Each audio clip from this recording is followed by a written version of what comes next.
Yeah, dig through exactly. About 3 inches?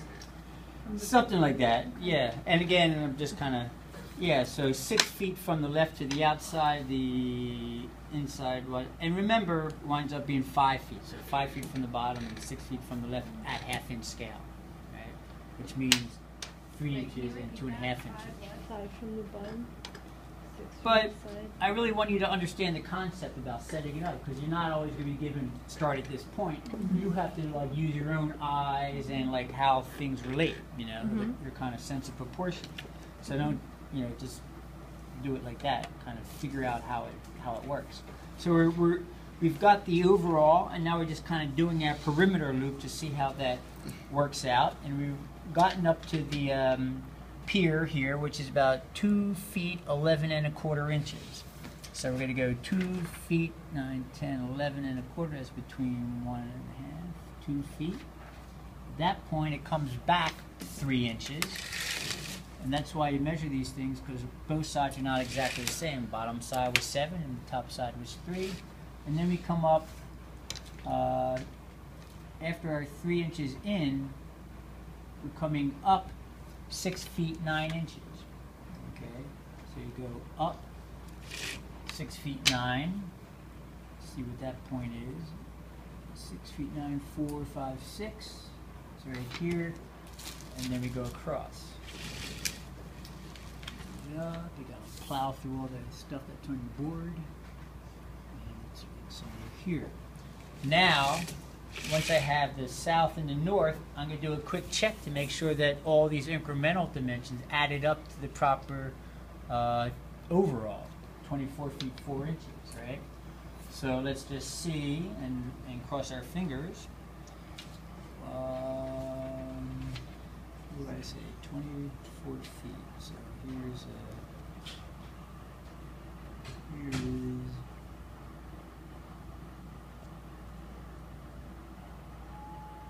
stay vertical to be accurate.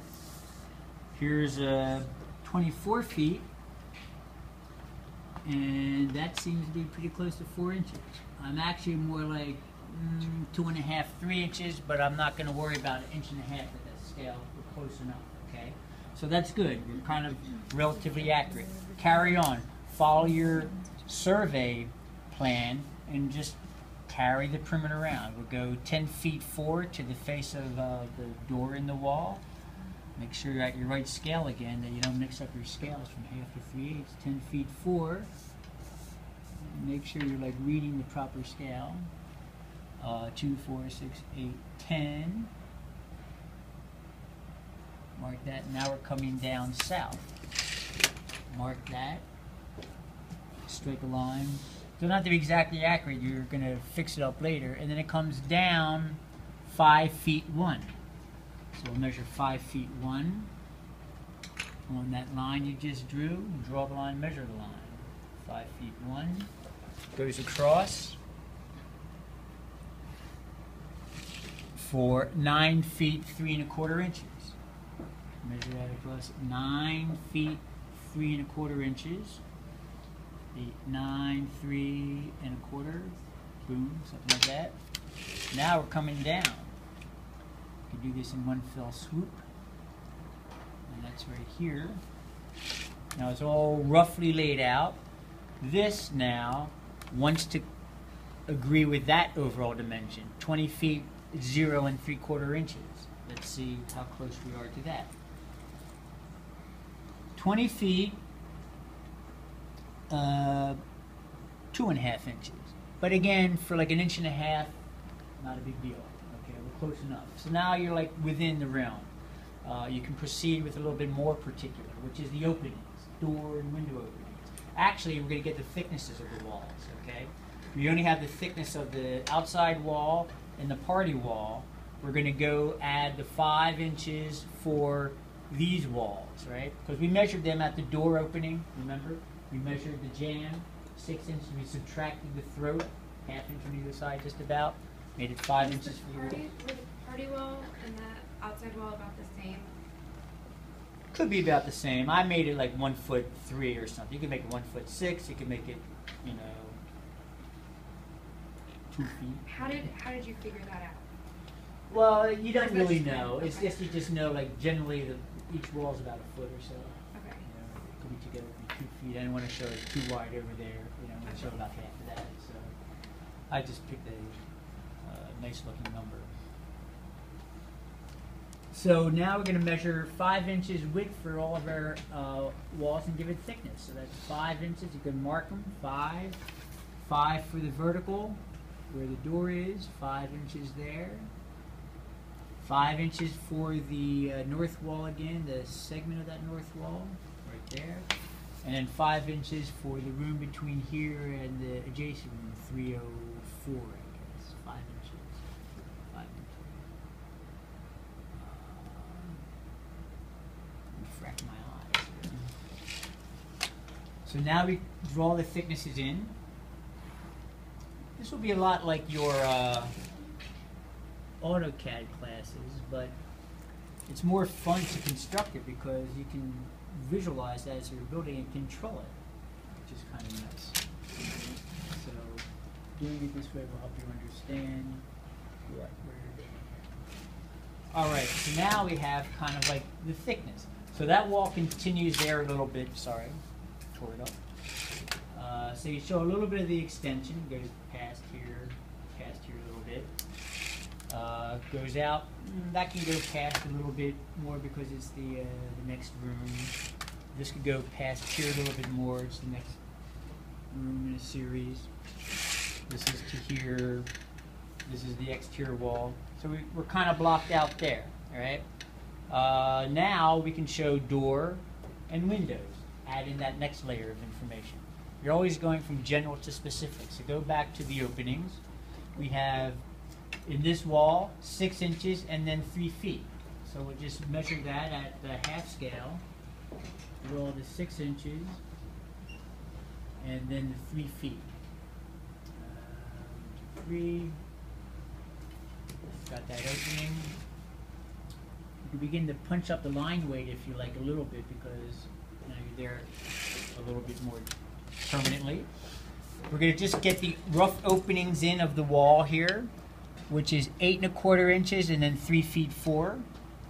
So let's get that in, 8 1/4, 9, 8 1/4, and then 3 feet 4 1/2, 3 feet 4 1/2, 1, 2, 3, and then 8 feet, 3 feet 4 1/2. We also have that little bit of that 3 1/4 inch return again before we get to the portion of the wall that pops out, right? That wall that pops out comes out for 6 feet. Mark 6 feet. We have another 3 1/4 inches where it goes back to that little additional frame, 3 1/4. And then we have that 3 foot 4 1/2 opening again, 3 foot 4 1/2. 1, 2, 3, mark that. 3 foot 4 1/2. And that took us to that opening. We don't have that other 3 1/2 inches again. And then we have, it should be 6 feet back to our wall. Well, I think maybe there is another 3 1/4 inches, which is that little subframe. Remember, we have 2 frames that we have on our window, right? They're like 2 separate segments of 3 1/2 inches. So we add that in, and then we should have about 6 feet left. And we have, it's more like 6 foot 1 or something, but close enough, okay? So now we could just do our openings like this, our openings like that. What's that, the opening? The window openings, yeah. And then we have that little wall that pops out. So window opening, window opening. Okay, so now we have the windows and the doors. So everything is like blocked in. If you remember from the handout, that little chin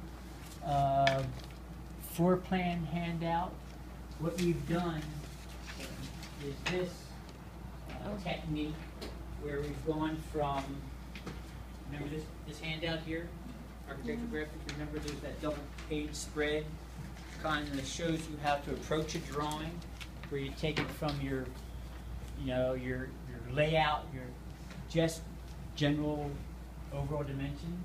So we start to block in some of the major walls, you know, the little things, you know.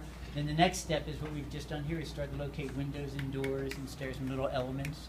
And then we can kind of go in and do like the swing and detail of the doors, and you begin to build up the information of your plan, right? So that's the next step that we're at. We've blocked it out. We've got the window and door locations. We could do two things. Locate the window in that plan. So we know that the window is about 1'2" back from the wall, and it was about 4 inches thick. So we take our wall dimension here, and we measure 1'2" to locate where the window starts, and then 4 inches for the window itself. So the window sits in this wall in this position. So you draw the graphics for the window, 2 lines, right? Like this, like this. The window frame itself each had that separate little 3/4 inch business happening over there. Yeah, remember that 3/4 inch thing? It was here and here.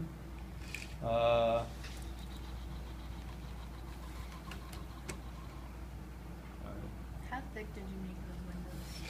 4 inches is what we figured, because we measured half of it. It was about 2 inches on the first pane, window pane. So if that's the window there, So it's 4 or 4? about 4 1/4, something like that. You did 4 inches for the window and then 4 inches for, I think, side of the window. Okay.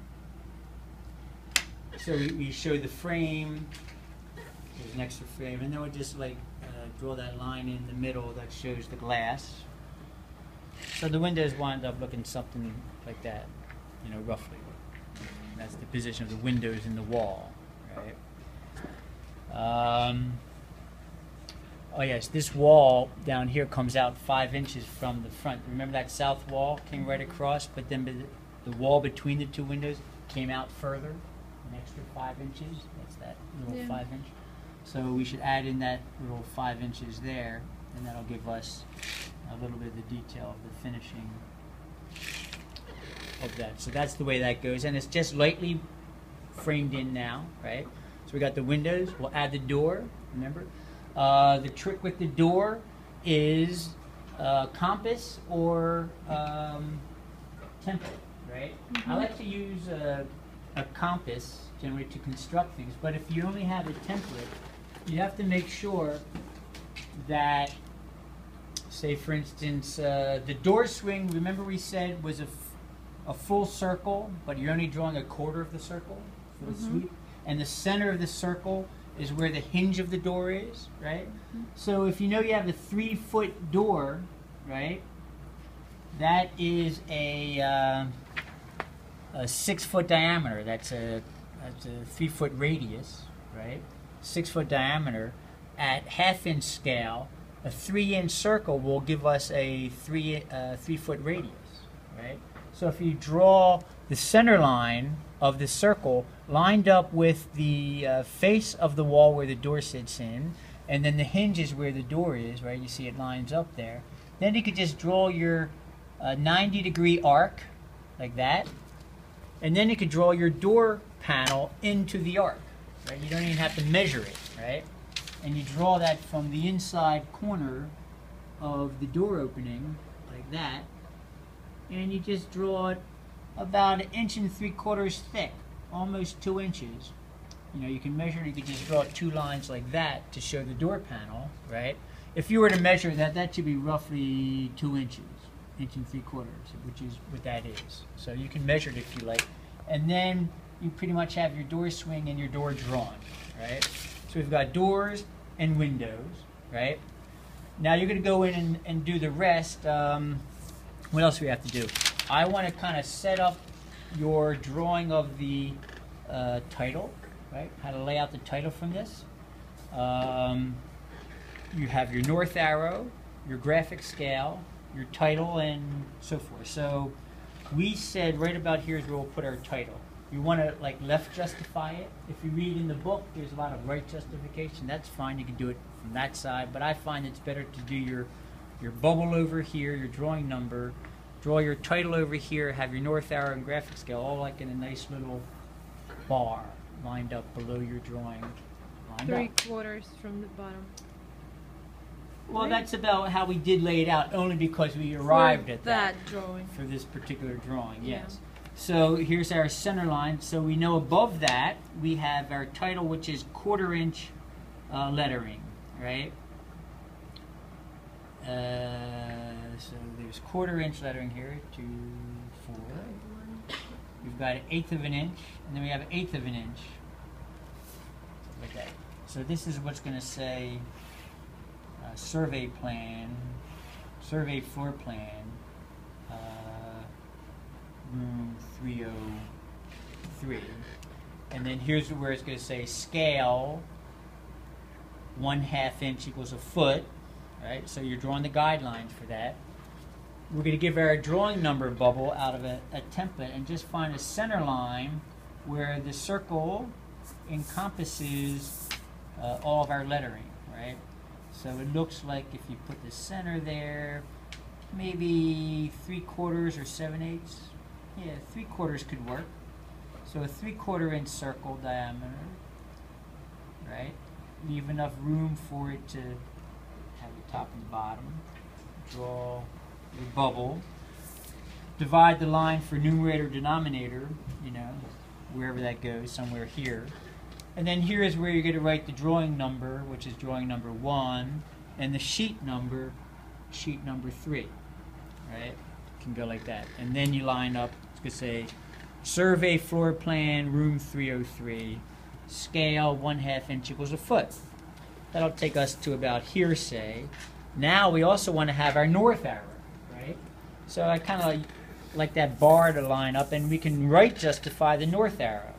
So we'll make the north arrow like a little bit bigger, I guess. It could be the same size, actually.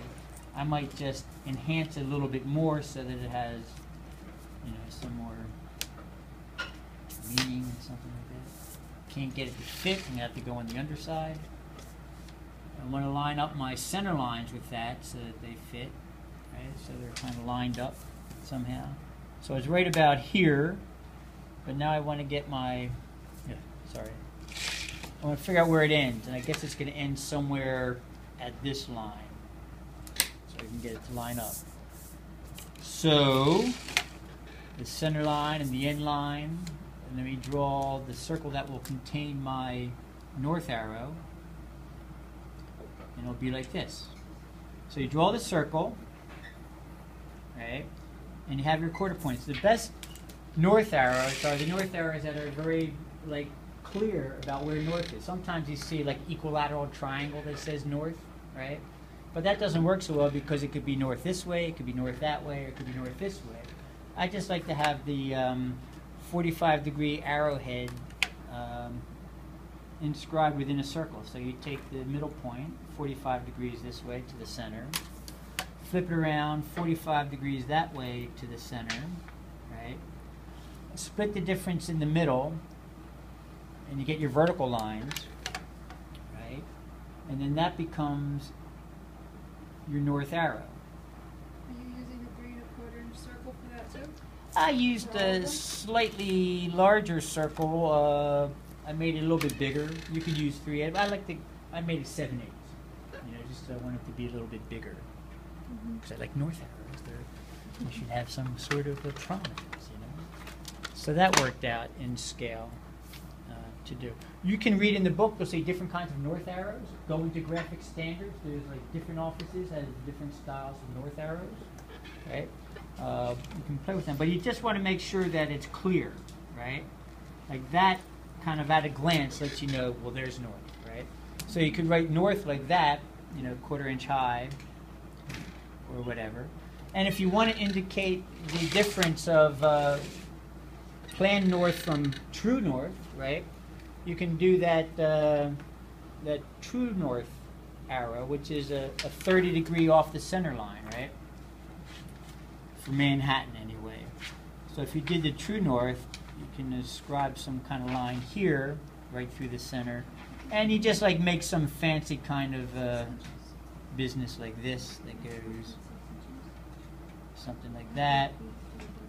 And maybe what happens is you split that difference, and you just construct a little fancy north arrow, and you'll call that. You can call that true north. So if you do something like that,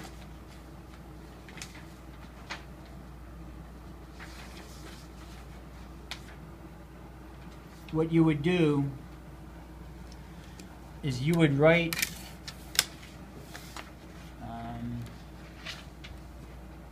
let's say 30 degrees.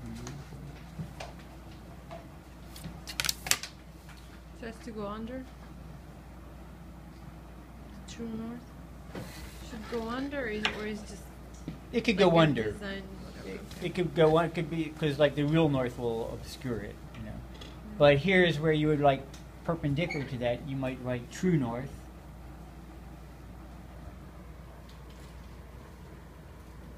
True north. And then perpendicular to. I'm gonna erase this because I'm going to like distinguish between the two norths. And since I did that in 1/8 inch lettering, I'll do this in 1/8 inch lettering, where I'm going to write plan north, right? So you kind of see the difference. So true north, and I'll line plan north up with like the center line of the north arrow or something like that. So that's true north that way, and plan north is going to be this way. It's still the top of the page, but now you have some kind of a distinction between the actual magnetic north, actual north, true north, something like that. And again, you would want to know that because you might want to know how the light comes in. Or if you're doing energy calculations, you have to know like the orientation of the windows to south or east or west, and it will affect the solar heat gain, that kind of thing. So you have that. So we've got the north arrow, got our title, got our bubble. Now we're going to add, what's the next thing? Graphic scale, right? It's a good thing she's recording this, right? Oh, Because gosh, then, you know, I how do don't you know. remember all this stuff, right? I mean, you look at it, that's fine, but it's good to know how it comes together, and then you have to kind of do that. How are we gonna? How are you going to do it? Yeah, later. Just We'll copy that. Upload. Yeah, upload that. You'll teach me how to do this. Oh, I thought you. And then I'll do it. Okay. Because you're going to do yours. So we're going to draw the graphic scale, right? So we said that it was 1/2 inch equals a foot. So what you do, you actually measure a scale out, right? And start with, say, 0. This is one method. Measure 0, 1, double that to 2, double that to 4, double that to 8. So now you're going to have like what the scale looks like at for 8 feet, right? And what you can do to make it read better, right? You've measured them out. Now you're going to say something like there's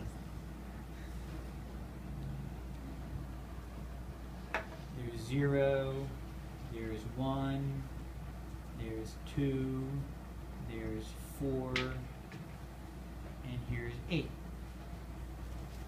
And then you just alternate your lines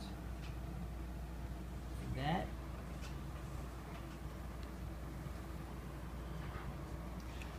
And then down here you just write the numbers. So you actually write the scale on. There's your 0 point. There's your first foot. There's your second foot. There's your 4th foot. And there's your 8th foot. So when you look at that, you can get a sense at a glance how big 8 feet is, how big 1 foot is, and you have that. Okay? So that's all of that. We're going to go in, we're going to add, we've got the door swing, we've got the windows. We want to show floor tile patterns, right? So there's a little bit about the floor tile. You might want to show where the floors begin. but you don't want to show the entire floor, right? You're just going to show a segment. So we're going to use those break line ideas, right? Where, you know, somewhere here, say, draw like some arbitrary point, just enough to give you a sense of where it begins and ends.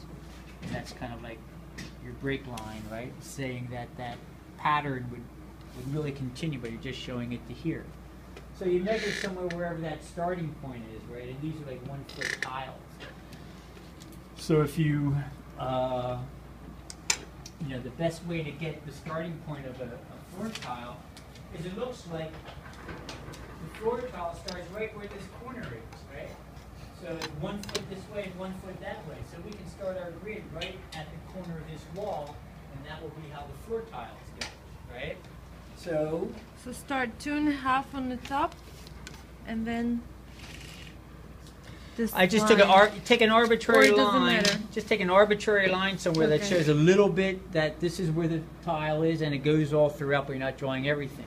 Okay. Figure out where your starting point is. We look at that. You can see the starting point lines up with the corner of the wall, right? And we'll just measure like every foot because it's a 1 by 1 tile grid, right? So we'll just take our 1/2 inch scale and just like lay that in right across and mark out every foot like this, and just very lightly draw the patterns, right? So it goes like here, here, here, here, here, here, all the way up and down. Just draw a little bit of the beginning. The pattern goes through No, it's okay. the door swing. 1 by 1. Yeah. Through it? Oh, you go through? Why do you go through? You go through the door swing. You don't go through the door because the door swing doesn't erase what you see. It just shows the direction that the door swings, right? So you're going to, and these lines are going to be very, very light because you don't want them to like.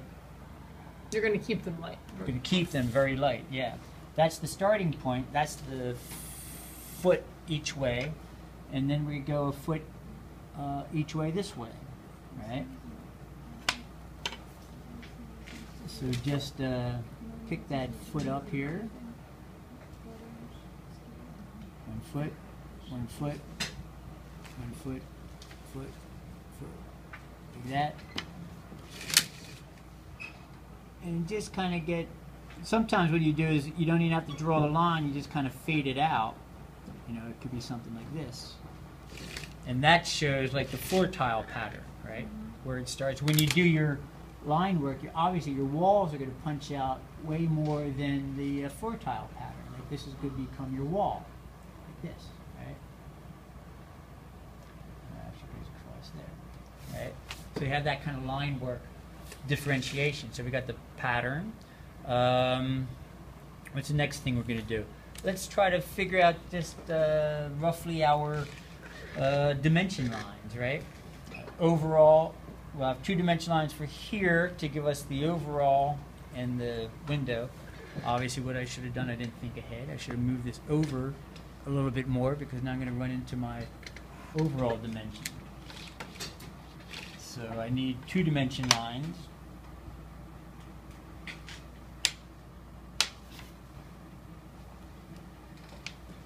You want some overall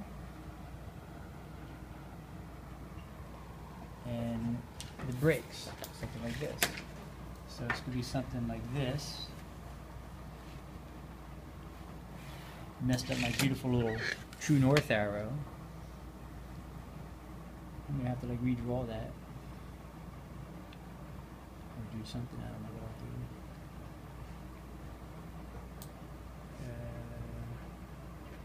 That's the overall to here. Remember your dimension lines, they don't 8. quite touch. Oh. The inside one is just to the major breaks, the window openings and such. And then the outside one is to the actual overall. What do you mean they don't touch? They don't what? touch the object that Oh. you're dimensioning. They're just But they're off equal of to the the wall. wall, so So instead of they're like going here, right to but the now wall, they're here.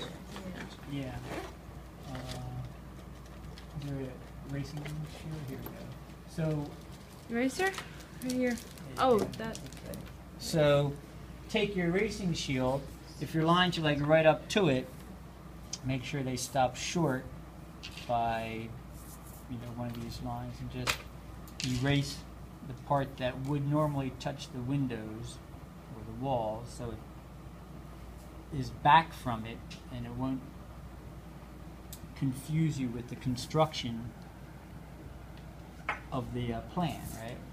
It stops short of that. Like that. And then you can use a 45-degree hatch to make the marks. You saw all this in the book, like how they're writing that, right? So it leans right. So that's your dimension in the overall. Oh, sorry, this is actually going to the here. That.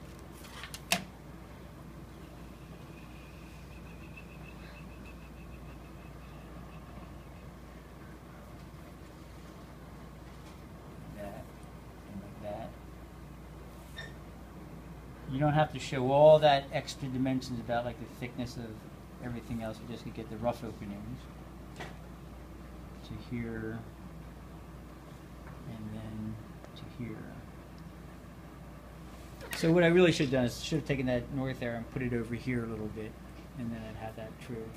And then you can put your 1/8" lettering for what that dimension is. And you put the dimensions more or less to the center of each of your dimension lines. Okay, so that's dimension lines. So right above, or we You put the dimensions erase? above the dimension Okay. line, like that. So you've got your 1/8? dimension line, you've got your witness lines, and you've got your hatch marks. And then you put your dimensions in the middle of each of those. Okay. So that's pretty much everything. The next thing is this.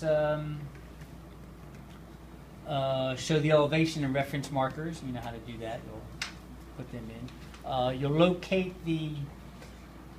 Wait, how do you do Wait, that? yeah, the elevation. and Okay, so the elevation and reference markers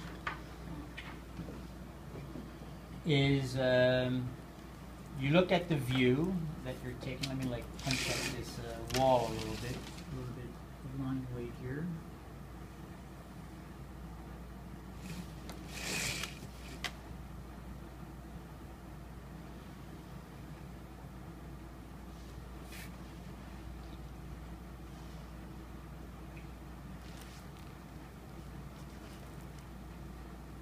Just so you have a little bit more line weight to work with here.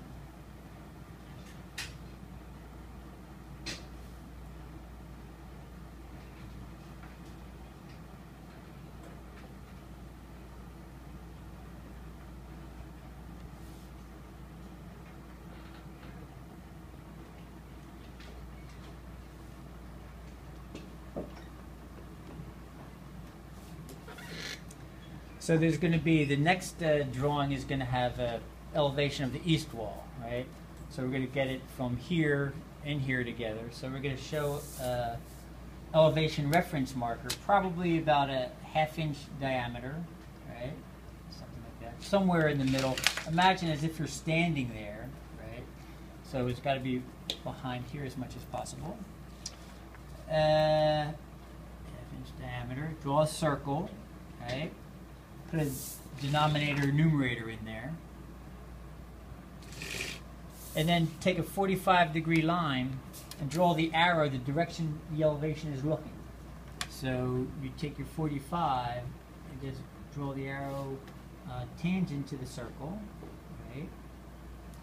And then right in the middle, kind of create that vertical. And right here is where you can say, well, there's going to be drawing 1 on our next sheet, sheet 4, right? Now that's the elevation reference marker looking this way, right? And we're going to do the same for the south wall. We'll draw up the south wall. It'll be elevation 2 on sheet 4, so we'll kind of organize that here somewhere. So it should be right about here. Take that same size marker. Because the lettering is going to be about an 1/8". You have 1/8 and 1/8 and 1/8. That's about 1/2 inch for the circle is a decent size. Maybe line that up now, and you can bring it down this way a little bit. There we go. So let's say we draw it like that. And there's your center. You can write your direction. Arrow points this way, south. So you use your 45-degree triangle and make a tangent to your circle in both directions, like that.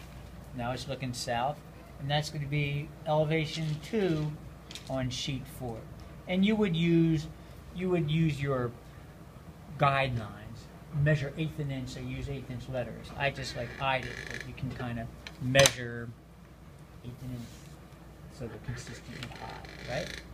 So now you have the elevation reference markers, right? We're also going to have our section reference marker because we know we're going to cut through here.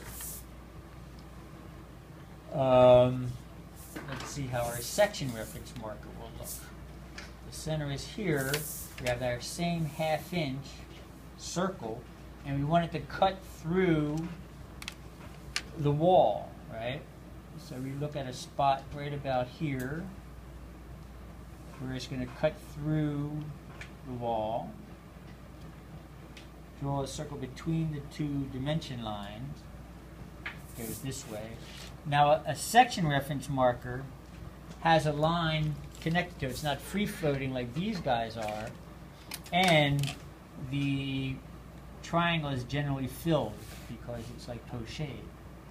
So that's the difference generally between the elevation reference marker and the section reference marker. Okay. So right here we'll have a cut line indicating that's the line where the section is taken, right? See that line? You can show it through. Sometimes they show it all the way through in a tail at the end, right? This might be enough to indicate. And you just like poche that rest of that little triangulation part to show that it's a section reference marker more than an elevation reference marker, right? And remember, this section is on a separate sheet, the next sheet, sheet 5. Elevations are on 4, section on 5, so we'll call this drawing 1 on sheet 5. Right? So now we have the elevation reference markers, the section reference markers, the detail reference marker to show us this like large scale detail here. Same thing. Take that 1/2 inch circle, circle it around the detail you want to show. And you can do it in dotted lines, a series of dotted lines. Kind of get it, right? And that focuses you on this part right here. This jam is going to be blown up. Can you do it in a cloud? A cloud is different. A cloud is something represents revisions. Vision. Oh, okay. So we don't use clouds. Okay. We'll use a straight line. Mm-hmm. And so we'll draw like a little marker. It can go across. Generally, we'll do some sort of thing like this. And then we'll bring a call out like this, somewhere here. And then you'll take that same reference marker, circle, and call that out as this is drawing 2 on sheet 3, which is this sheet. Sometimes instead of saying the same number sheet on the bottom, we just do a dash, meaning it's on this sheet. It's drawing 2, it's on this sheet, and it'll be here, right? Mm-hmm. So that's where you're going to draw your larger scale detail here, Mm-hmm. right? 1-to-1 scale or? Not 1-to-1, either half scale or 3 inches equals a foot scale. The assignment says half size dimension. You can make it half size. We took this, right, and we measured it up, but we drew it at 3 inches equals a foot. I think you have space enough to double it, make it half size. So let's try drawing it at half size. It's exactly the same. If you want to draw a half full scale detail, you can use your 1/2 inch scale equals a foot scale, but instead of every 1/2 inch equals a foot, just make it say every 1/2 inch equals an inch. So if it's 6 inches wide, right, which is how wide that jam was, right? 6 inches wide, we'll do 6 on our we'll do 6. And I'll see if that works out, lining it up here. Yeah, I could do that. I could line it up so that the jam lines up with this. Make it 6 inches wide. And then just follow all these dimensions about how to draw that, right? Somewhere here I'm going to draw a legend, right? Because I'm going to have an outlet, a switch, clock outlet, and a fire line size. So there'll be 4 items here. I'll put the legend up here, and I'll let it line up with, say, this wall right here, right? Since I have this up here, and this is the wall.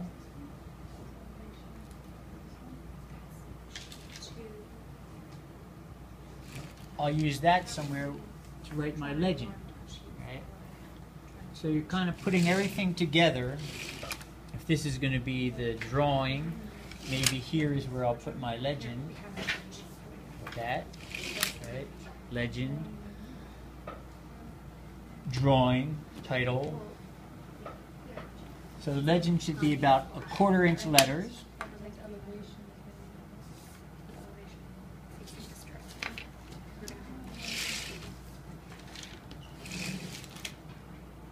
Okay, so now we're just setting up that other stuff, right? We started with this. We got the plan kind of blocked out. We're thinking about the next things. We have our elevation reference markers, our section reference marker, our detail reference marker, right? We've got the plans. We could start heading up those lines if we like, but we want to lay out where we're going to put our large-scale detail and our legend, right? So we line up the legend with a space that works here. When you write the legend, I know we didn't say that, but you generally use like 1/8 inch lettering and the space between them, like 1/8 inch letters, 1/4 inch space, something like that. The legend title itself would be 1/4 inch high, kind of like that. Wait, you use 1/8 inch letters, not 1/4 inch letters? Yeah, use 1/4 inch only for the title, the big title that says legend. Like, And that'll everything be else legend. is 1/8. And everything else would be like an 1/8. So if you want to like block it out, leave a 1/4 inch space between the title and the rest of it, and then start blocking out 1/8 inches. Since we only have like 4 objects in there, 4 symbols, we'll probably space them out wider so that you have, say, 1/4 inch to the first one, which is going to be whatever that is. I would leave a 1/4 inch space between each symbol, right? Because we only have 4 symbols. You don't want them to be jammed together, right? And you still have space to write a few extra symbols before you get to your drawing, right? So this will be like the legend. This will be where it says the first object. So we'll draw, we've blocked out where we're going to draw the large scale detail, right? Now we want to go back to our notes in our survey plan, how we like measured up what that jam looked like. And we want to draw the jam in the same orientation as the detail, if we can. If we can, and it's drawn this way, so we're going to blow it up in that way. And we're going to use these dimensions to figure it out. So it's 6 inches wide, it's 2 inches high. At half full scale, I'm going to do 1/2 inch equals an inch. 2 inches high is about here, here, you just kind of like eye it somewhere, something like that. 2 inches right here. Okay, that's the bulk of the jam, right? Like that. We have 5/8 inch. We have like a 1/2 inch on either side. So you take your foot, you have a 1/2 foot, which is 6 inches, go in 1/2 inch. 1/2 inch at half scale, and then we have 5/8 inch gypsum board, and that's like a 1/2 inch, 3/4. That's 5/8. We have 1/2 inch, 3/4, halfway is 5/8. Then we see like how far down do we want to draw that, right? So that's the drywall. This is that object that you drew on object number 17 on the line shaping scale with stippling. Right? That's the drywall. So that's roughly the block, and then this is going to be, you know, where we cut it off at some point, something like this. Right? So we'll cut it off using the break line. There's that little break line, something like that. And where it cuts off about here, we'll make our title, and we'll call that jam detail, right? Well, our title lettering goes back to 1/4 inch, right? So jam detail, 1/8 inch space, scale, and then that's where you put our drawing bubble, like that. And our drawing bubble is going to be the same size as our other drawing. If it's, what do we say it was here, 3/4 of an inch? For there, we'll make it 3/4 of an inch here. We'll line it up with our drawing, which is here. That's where we're going to put our name, 3/4 inch. We're going to bring our bubble out like this, some proportional area like that. Put your denominator in there, your dividing line like that, about as wide as the drawing. And then this is drawing 2, and we use 1/4 inch letters there on sheet 3, like that. Boom. And then that is what we are calling our, you could call it a door jam detail or a jam detail. I seem to have enough space here.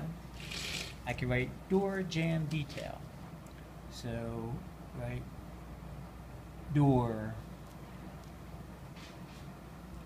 jam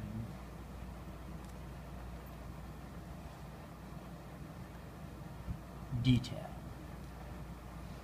That fits on the drawing, so that works out okay. Down below it, we're going to write our scale. Now, because it's just a ancillary drawing, a detail drawing, you don't have to like do the graphic scale business. You know, this is the graphic scale for here. You could write another graphic scale, but you know, rather than the main drawing is get the graphic scale. But here's where you write at 1/8 inch high scale. You could write. You could either write half full scale, or you could write 6 inches equals a foot. I would write half full because there's no actual scale at 6 inches equals a foot. So if you know that it's half full scale, you can use either your inch scale to measure it, and for every 6 inches you measure 3 inches, or you could use your 1/2 inch equals an inch scale to measure that. So what did you write as the scale? I wrote half full. So it's full scale. 3 inches equals a foot scale is like 1/4 full. But you never really say 1/4 full. We actually have a 3 inch equals a foot scale. So we call it 3 inches equals a foot scale. Twice as big as that is half full. Okay, so that's what we do. So that's this is 6 then? so this is a half full, which is this 6 inches is 6 inches measured on the 1/2 inch equals an inch scale. 1/2 inch. Instead of 6 feet, 6 it's 6 inches. inches. And that makes it half full. Alternately, if it's half full and it's 6 inches, just measure it as 3 inches. So either way, that's how you do that. Okay, and then you just follow the configuration around, right? And you draw that, and then so that's drawn, and you stipple this for where the where the drywall is in here. So if it's 6, I'm confused. Oh, how to draw a 1/2 inch scale? A No, half full scale full scale? scale, yes. So, So- it means then that Or just you half, just use everything's the half. It's half full size, yeah. half full, okay. Scale, half full. Means Half of how big full. it really is. Yeah. It's half the size of its true size. Half full size, I guess you could say. But we just say Okay, half so full So it's scale. actually 6 inches, half you would say it's 3 inches. So So it's it's- actually an inch, you'd say it's a half. Okay, so it's a 1/2 inch to an inch still. Yes. Okay. 1/2 an inch to an inch. So you can use your 1/2 Okay. inch equals the foot scale, but instead of every foot, it's an inch. Same thing. Okay. Not a foot like the drawing, but an inch. like the drawing, yeah. Yeah. Okay. Okay, so Yeah. that's good. So now we just got our legend up here. We're going to draw some symbols for our legend, right? So we want to get our symbols lined up. You know, that's kind of lined up with this. We can do this for the symbols. Doesn't matter what kind of symbols you do. It does. The symbols are actually in the book Oh, for all the types, but the ones that we'll use will be these. We're going to use a, we've got a receptacle, duplex receptacle. We have a fire alarm annunciator. We have a light switch on the wall there, and we have a clock outlet. Okay, so if we use the duplex receptacle, the duplex receptacle is a circle with 2 lines through it. So we'll probably use something like, you know, something that fits over the 2 lines. Something like,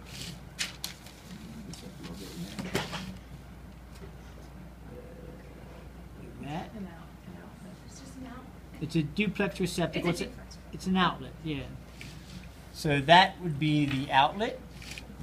There is a wall switch, a light switch, right? And that is a kind of like a dollar sign. And you kind of organize them, it's like an S with a line through it, right? Which represents what? Which represents a light switch. You turn lights, a wall switch. You can call it a wall switch or a light switch.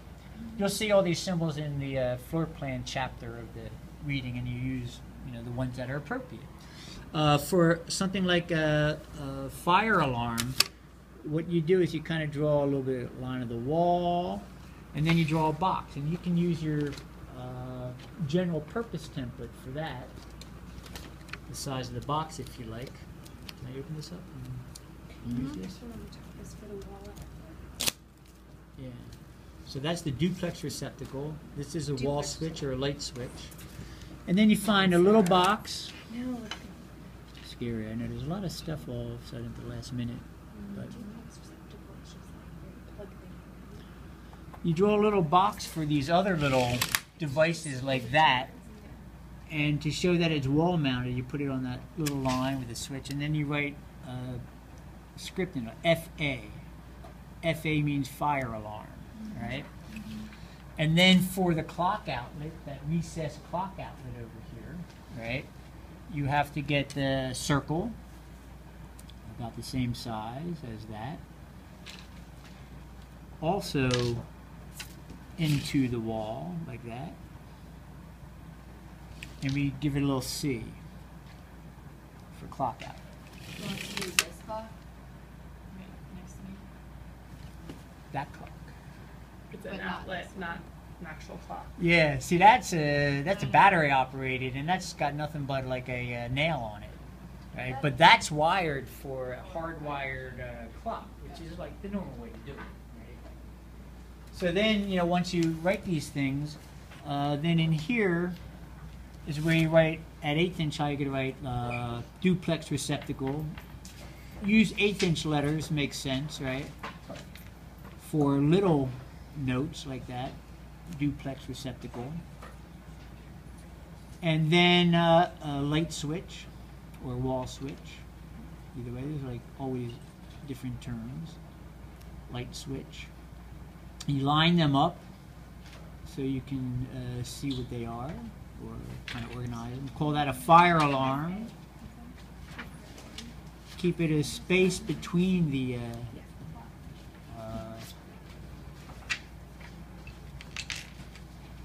objects, right? And then a clock outlet. So you kind of have everything drawn next to how it's indicated, clock outlet. Even if you don't use it, it's there, it's wired, it has like some kind of a energy draw. Is there a way that you let them know that the clock outlet's like high up off the floor, Yes. above the? Yeah, you put like, you can put a little note next to it that says like 9 feet 0 inches AFF, Okay. meaning that it's high up. What And is you can do the AFF, same. Jen? Above the finished floor. So, like right on your symbol here, wherever that is, like if you put it here, you know, like here's where the clock out is, be right about here, right? So we go like this, draw that symbol in here. Just gonna say C, right? So you could write here, you know, just under that. 9 feet 0 inches AFF. Right, and it lets you know that is Okay, so we did all that, duplex receptacle. You give it a title, so the title lettering is higher than the others, receptacle. So we'll call that the legend. Kind of line up the legend with everything else. 1/8 inch high letter, 1/4 inch high letters, larger.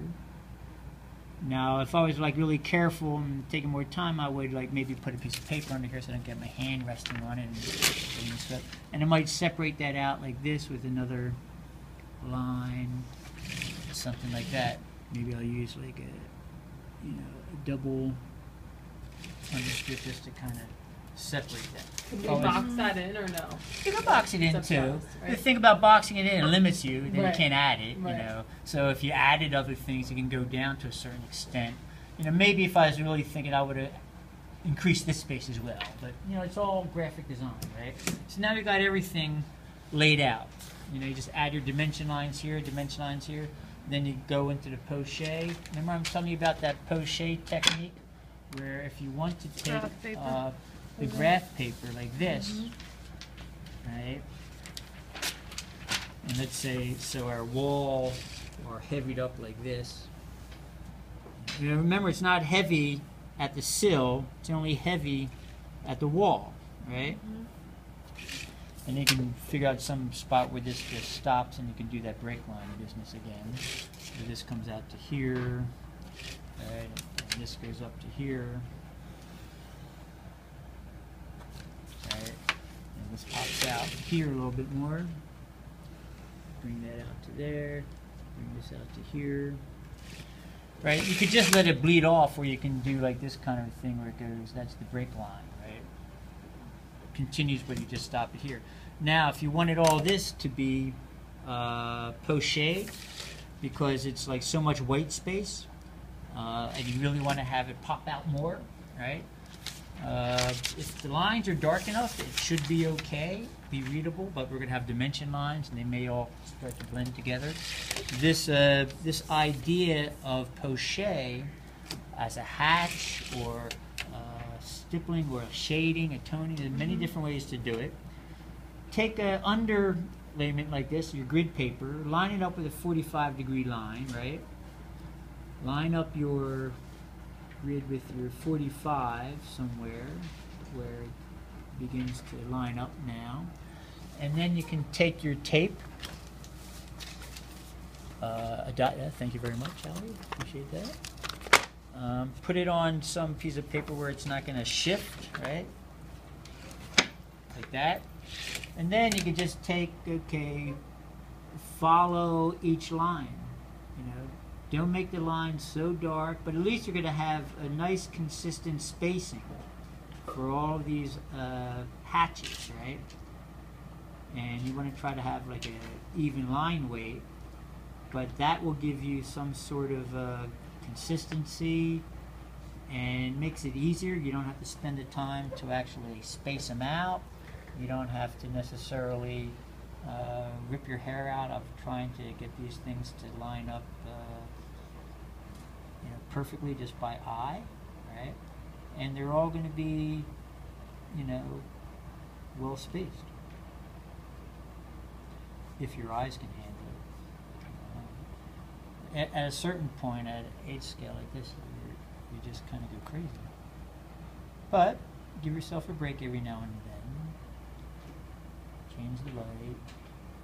Can we make a poché something else, like just to color it, basically? Yeah, you can Just tone it. Go ahead and just Yeah. tone it. You can go on the back side as well. Some people do that with like magic marker or something. You can. So it will You can be. get, but the thing is, you got to try to get like a nice even tone, and it takes a little while to have a tone work where you're not so aware of the stroke, right? The stroke is not wild, or at least the pencil stroke is contained. It's not so, all over. So you kind of keep the same rhythm, spacing, length, or something like that, density, where as you go through, it pops It'll up. be Right? darker, okay. And you Or you could do it on the top. And you don't too. want to do it on the top because You don't Yeah. always want to do it on the top because you have a lot of extra Gonna get graphite and messy. you're like rubbing on it like that. So, Yeah. but it can be on the top, it can be on the bottom, it could be like ink, it could be like that. So that's like the whole. That's pretty much everything, isn't Do you it? do your Yeah. fire alarm in red like on the example? No, Okay, no. I'm turning it off. Do it in black. 1 hour.